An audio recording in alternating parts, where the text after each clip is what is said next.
Après s'être approprié les pouvoirs du chevalier, Kotaro vainquit le général Tigre et s'échappa du Castel Noir, accompagné de la sorcière, de Yin Yang et de Picarina. Où le destin allait-il mener l'improbable troupe? Vous le saurez dans l'acte 2.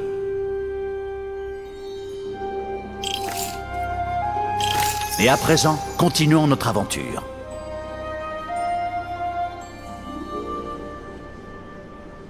Enfin, Kotaro et sa nouvelle amie Picarina étaient libérés du château de Grismine, emmenés en lieu sûr par la magie de la sorcière.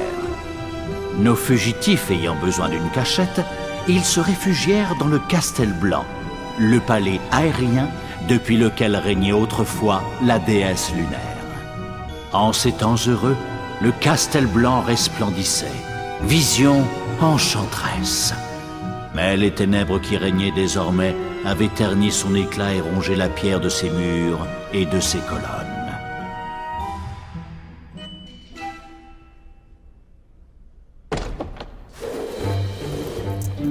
Nous y sommes, mes jolis. Nous allons nous cacher ici quelque temps. Mais attendez, c'est le Castel Blanc, non? Ce n'est pas le château de... De la déesse, oui, c'est vrai. Mais le palais comme la souveraine ne sont plus de première fraîcheur, n'est-ce pas? Silence, Yin Yang! Personne ne t'a demandé ton avis! Loin des ténèbres du Castel Noir, Kotaro était entré dans la lumière du Castel Blanc. Ah, je me sens déjà mieux. Plus d'espions du roi ours de la lune pour surveiller nos faits et gestes. Ah ouais? Vous avez un sacré culot quand même. Une seule paire de fesses a le droit d'être sur ce trône. Et il n'y a pas de verrue dessus. Ah! La déesse lunaire est finie, ma minette. Je suis sûr que ce palais est ravi d'avoir une nouvelle souveraine prometteuse. Prometteuse? Profiteuse plutôt. Silence, morveuse! Oh, mon héros venu de la terre, ton courage compense ta petite taille. Allez, sois gentil et laisse-moi jeter un œil à ce fragment de pierre de lune. Lui donne pas, Kotaro. Calibrus, la pierre de lune et le palais appartiennent à la déesse. Il s'est agité du chaudron magique et c'est de t'embrouiller le ciboulot. Comment peux-tu dire une chose pareille? Je veux que le bien de ce pauvre petit. Ouais, c'est ça, ouais. Mais essaie de t'expliquer, alors on écoute. Aïe, la vache! Quelle mégère! Le roi ours de la lune a volé l'âme de Kotaro pendant qu'il dormait. C'est son dada, tu vois. Quant à l'intérêt de la pierre de lune, elle est source de toute lumière. Après avoir pris la pierre, le roi ours en a donné un fragment à chacun de ses généraux. Vois-tu comme il brille? Et ce n'est qu'un seul fragment. Imagine la puissance que j'aurais si vous les récupériez tous. Je pourrais renvoyer Kotaro sur terre. Vous êtes sérieuse? C'est aussi dans ton intérêt, ma petite. N'as-tu pas dit que la princesse solaire cherchait la déesse lunaire? Si. Pourquoi? La pierre de lune est un des symboles du pouvoir de la déesse. En la réparant, tu aides la déesse. C'est une occasion sans pareille. Vous devriez commencer par le bois lunaire. Le général Raton possède un des fragments et vous allez lui reprendre. Je vous fais toujours pas confiance. Vous vous servez de Kotaro et je finirai par le prouver, croyez-moi. Il faudra d'abord que tu le rattrapes. Oui, Kotaro! Et n'oublie pas, pour reconnaître un raton, suis l'odeur. Au boulot!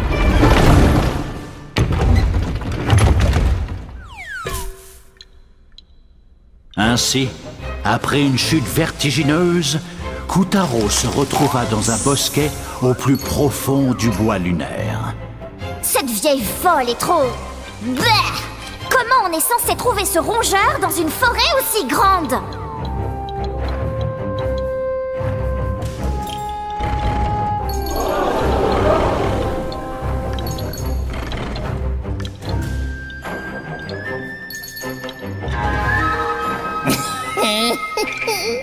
J'adore cette forêt. Tant de créatures naïves en un même endroit. Mais qu'est-ce qui se passe? Une giclure de violet plus tard, le petit bosquet tranquille se transformait en un sombre et sinistre paysage à l'odeur effroyablement atroce. Quand j'aurai enténébré tout le bois lunaire, je l'offrirai au roi ours de la lune et mon chemin vers la gloire sera tout tracé. C'est lui qui a fait ça. Le général Raton.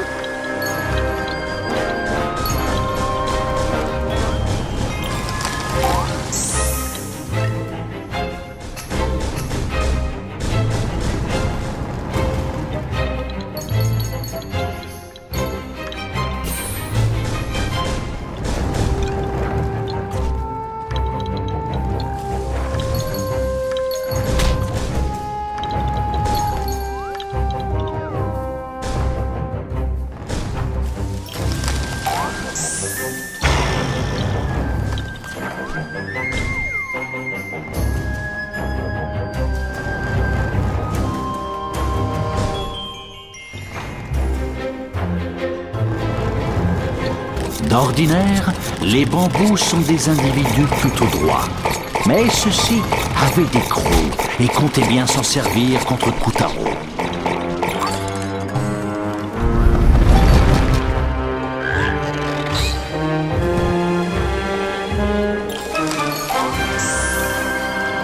Voilà l'occasion d'évoquer une légende lunaire. Écoutez-moi bien. Il était une fois une lignée de rayonnantes princesses lunaires qui naissaient toutes dans des tiges de bambou. Mais l'âme de l'une d'entre elles se trompa de route et le nourrisson atterrit par erreur dans une tige de bambou de la planète Terre. C'est un peu le contraire de l'histoire de Kotaro. Ça suffit avec Kotaro. Vous parlez de princesse rayonnante sans même évoquer mon nom. Espèce d'amateur, va! Hein? Comment oses-tu critiquer ton narrateur? Je suis omniscient. Si vous savez tout, alors vous devez savoir qui je suis. À moins que vous allez me dire que vous voulez garder la surprise. Enfin bref, qu'est-ce qui est arrivé au bébé princesse qui s'est retrouvé sur Terre? Tout s'est bien terminé, bien sûr, comme toujours dans les contes de fées modernes. La princesse retourna sur la Lune et vécut une vie heureuse. La question est de savoir si l'histoire de Kotaro se terminera aussi bien.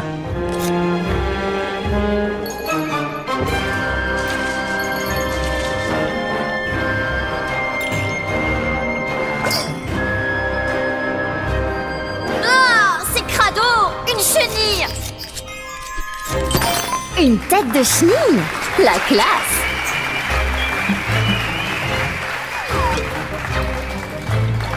Nom d'un vermisseau, j'y crois pas. On dirait que la chenille qu'on a vue a boulotté ses tiges de bambou.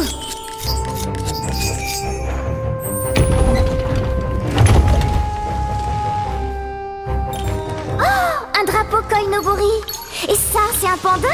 Il joue avec les bambous. Oh, c'est trop chou.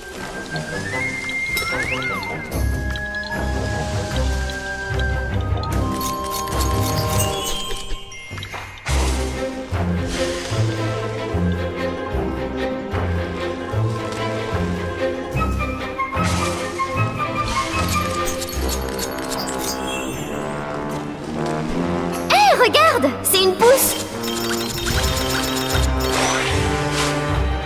Waouh, ça pousse super vite.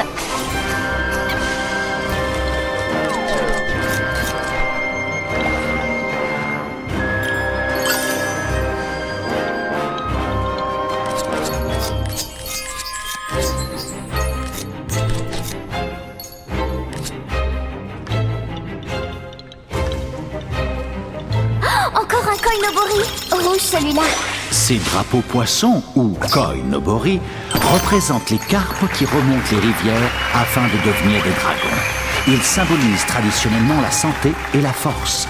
Ça, je le savais. Mais qui les a accrochés? Ne nous perdons pas dans les détails. Vous êtes pressés, non?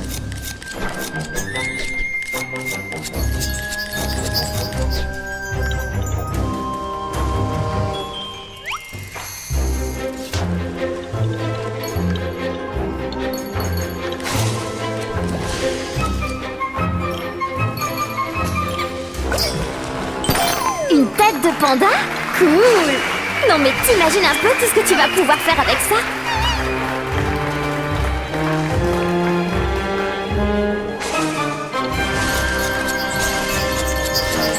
Et ce panda géant, c'est la mère de l'autre panda, c'est ça?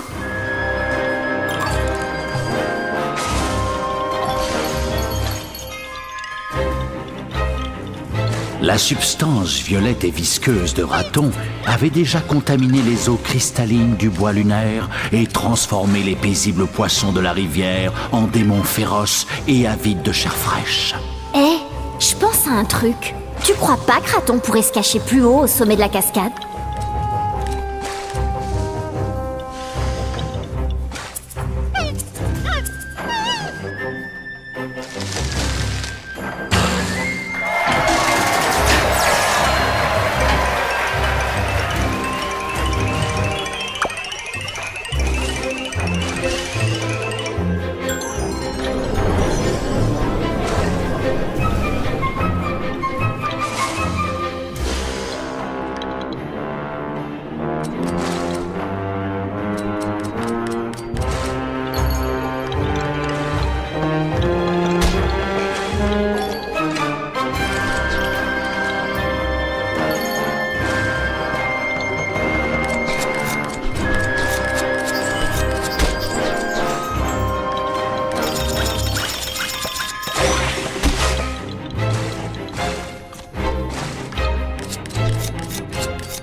Kotaro atteignit un pont qui surplombait une cascade des plus impressionnantes. Nom d'une cascade! On va vraiment devoir monter là-haut!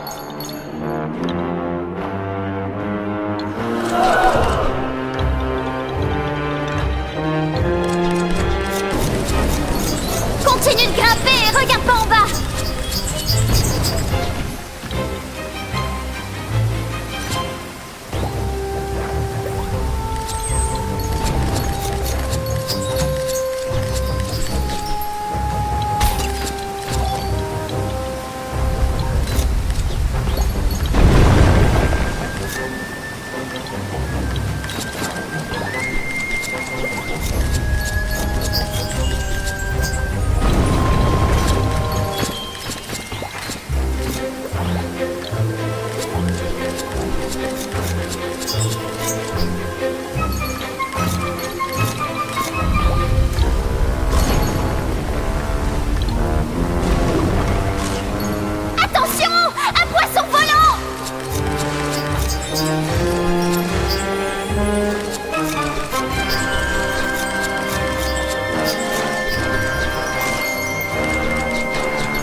On dirait de la neige rose.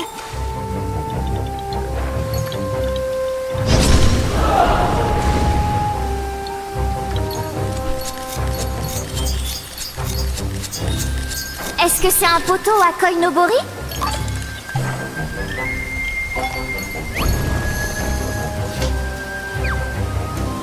Un Koinobori doré? Il est immense! Hey! Mais où tu vas?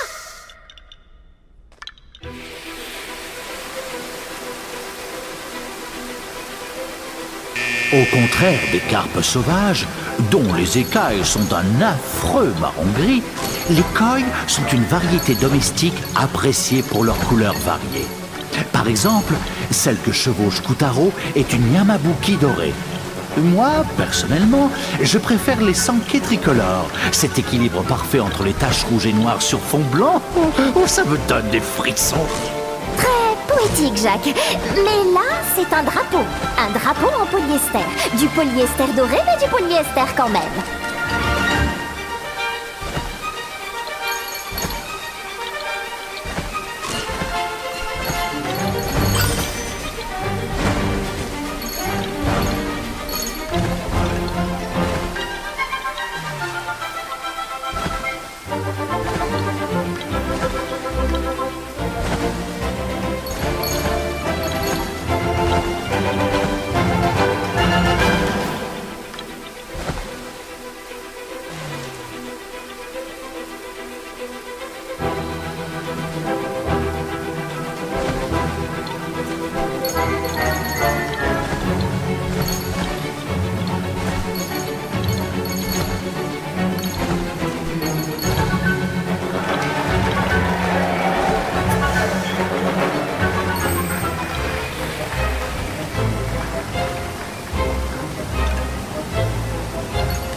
Cerisier, il est en fleurs en plus.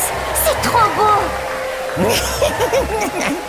Jolie fleur de cerisier, mourez, mourez, mourez, mourez. Oh, saleté de raton. Il gâche vraiment tout. Sous leurs yeux horrifiés, le général Raton changea le beau cerisier en un triste buisson de ronces.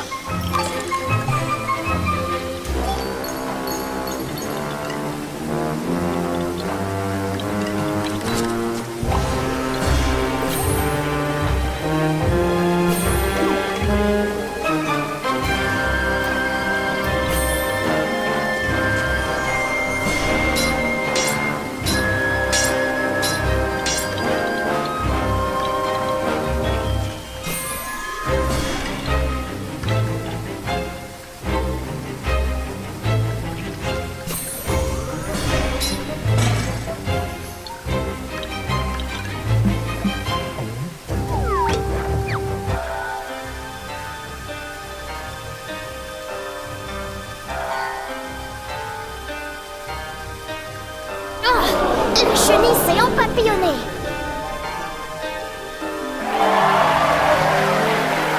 Tu vois, le mieux dans les contes de fées, c'est les papillons géants.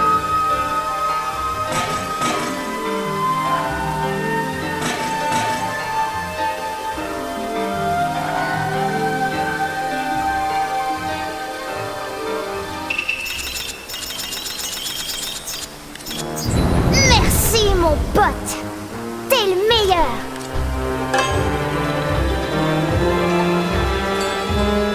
Wouhou! On a réussi, Kutaro. Il est redevenu comme avant. Kutaro et Calibrus ayant vaincu les ténèbres, le vieux cerisier pouvait reprendre ses petites habitudes, s'élever majestueusement et fleurir magnifiquement.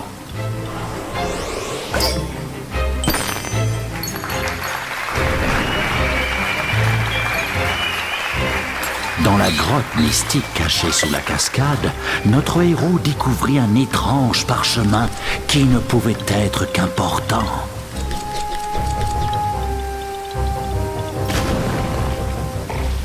Mais comment on va faire pour passer? À mon avis, quelqu'un ne veut pas qu'on prenne ce parchemin.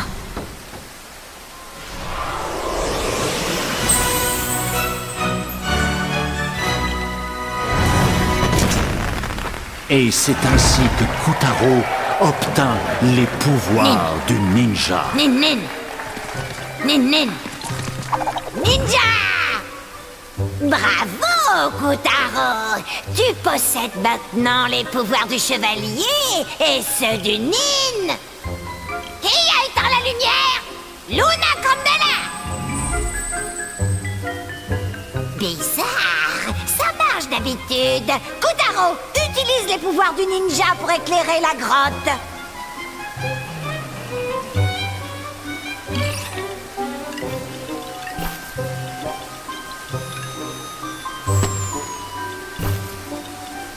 j'ai une bombe sur cette lanterne à la noix.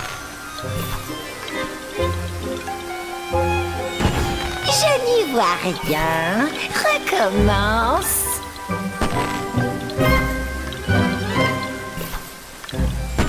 J'ai pas que ça à faire. Alors bouge-toi un peu les fesses. Bien. Un peu plus lumineux, s'il te plaît.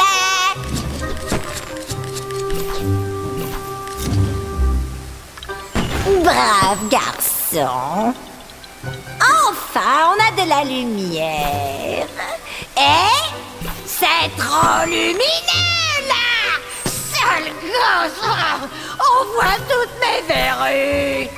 Tiens, vise le symbole de bombe à tes pieds.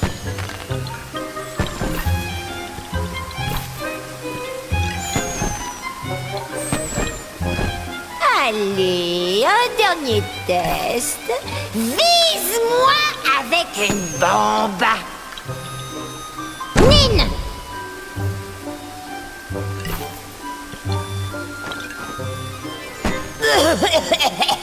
Encore une fois, Morton. Nine!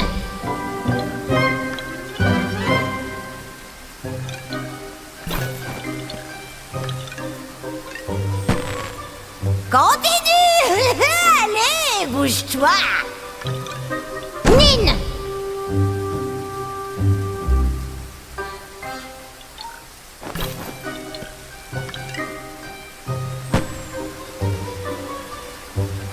Nine! Beau travail! Je te déclare officiellement ninja! Nine!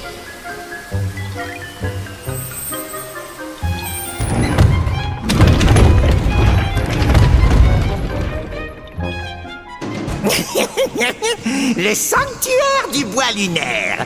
Je vais lui faire une petite beauté. Ouah! Nom d'un sacrilège! Oh, funeste vision! Raton Quina de satisfaction en contemplant son œuvre. Le sanctuaire des dieux de la forêt était transformé, corrompu.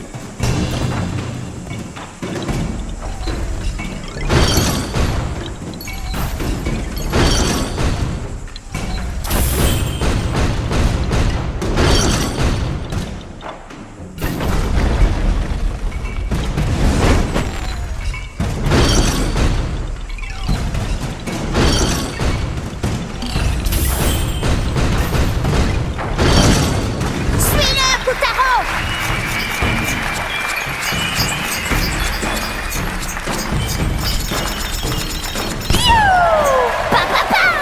Oh, j'adore le bruit des feux d'artifice! Pas toi! C'est ainsi que Kutaro réduisit l'affreuse lanterne en pièces et rendit au sanctuaire sa dignité.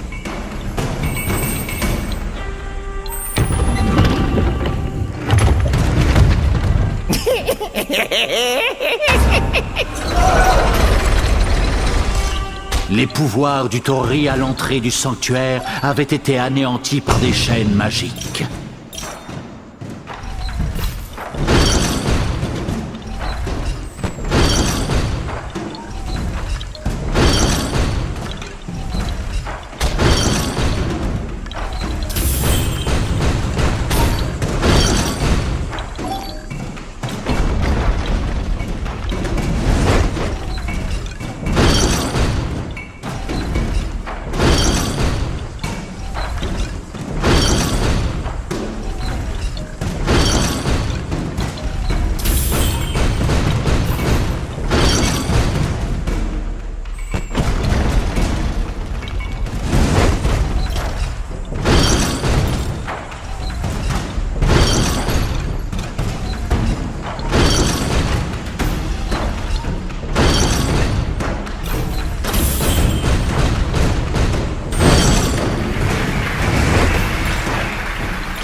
Grâce à Calibrus et au pouvoir du ninja, Kotaro put vaincre ses ennemis et raviver un par un les pouvoirs du sanctuaire.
Tchac, tchac, tchac. Ok, j'avoue, je délire complètement.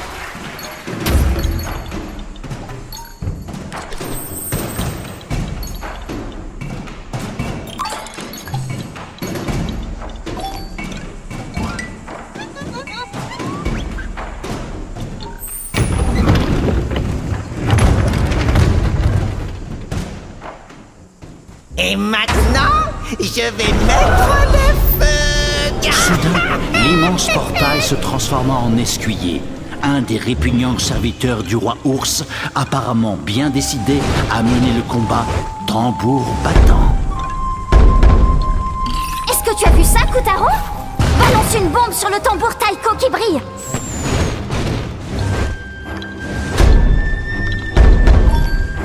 Pense à sauter, sinon tu vas te faire dégommer.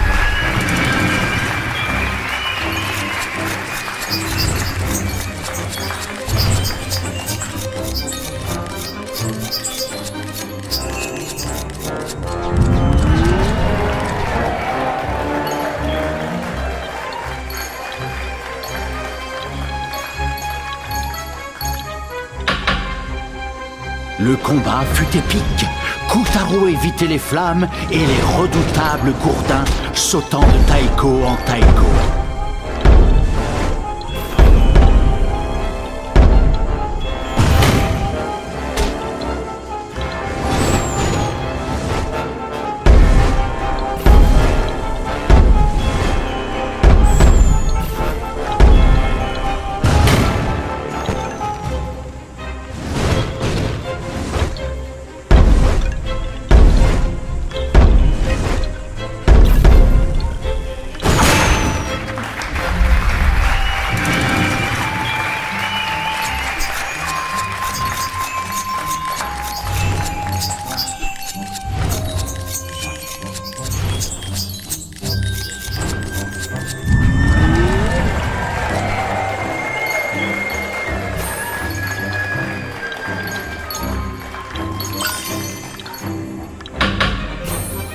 Tu y es presque, Kotaro.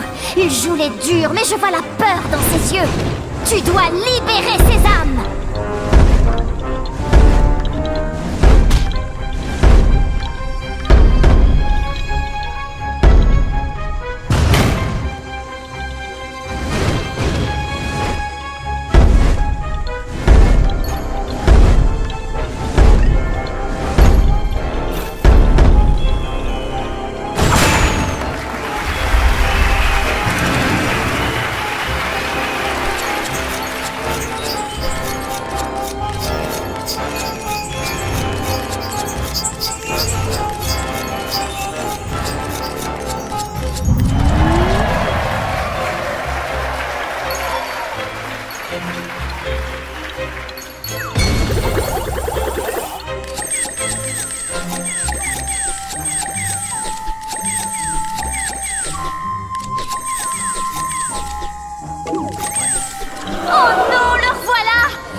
Mon kiki, essaie de libérer toutes les âmes cette fois, ok?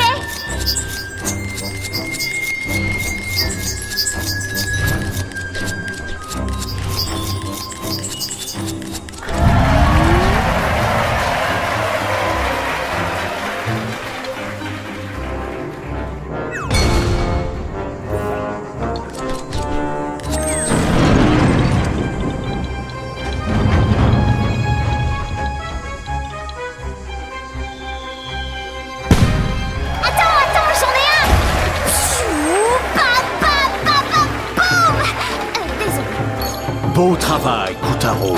L'escuyer du sanctuaire était vaincu, et les âmes des enfants prisonniers furent renvoyées sur Terre.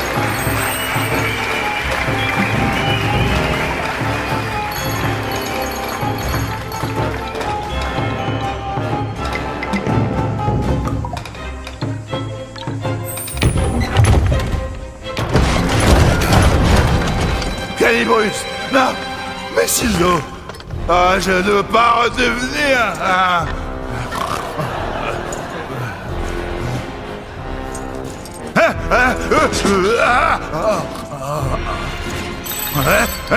Mais qu'est-ce qui se passe?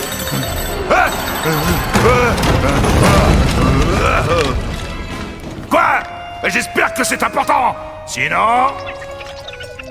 Donc quoi? Raton est censé surveiller la forêt! Va lui parler! Oui, c'est bien son genre de dire ça, l'idiot! Lui est tigre. Je commence à penser sérieusement que mes généraux sont tous des incapables! Ça sent le complot à plein nez. Il vole Calibrus, il s'échappe du château, et là, comme par hasard, il trouve le bois lunaire. On dirait que quelqu'un d'autre tire les ficelles. Bon, surveille-les de près.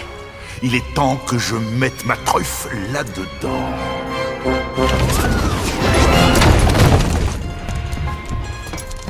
Ne crains rien, beau gosse. Il te suffit de débusquer leur chef, et là tu pourras les déchiqueter en tout petits morceaux pour en faire des confettis.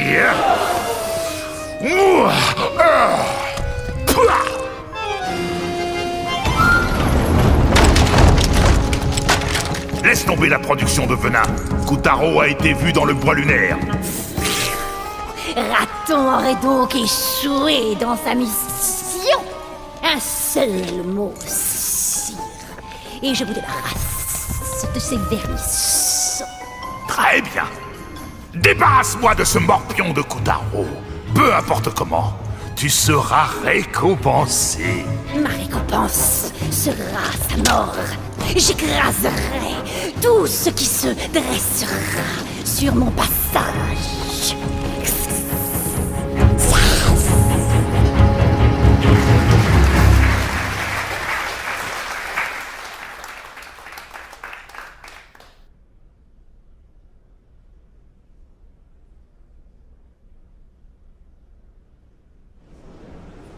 Avec l'aide de Calibrus, Kutaro avait vaincu la menace et sauvé les âmes de quelques chanceux garnements.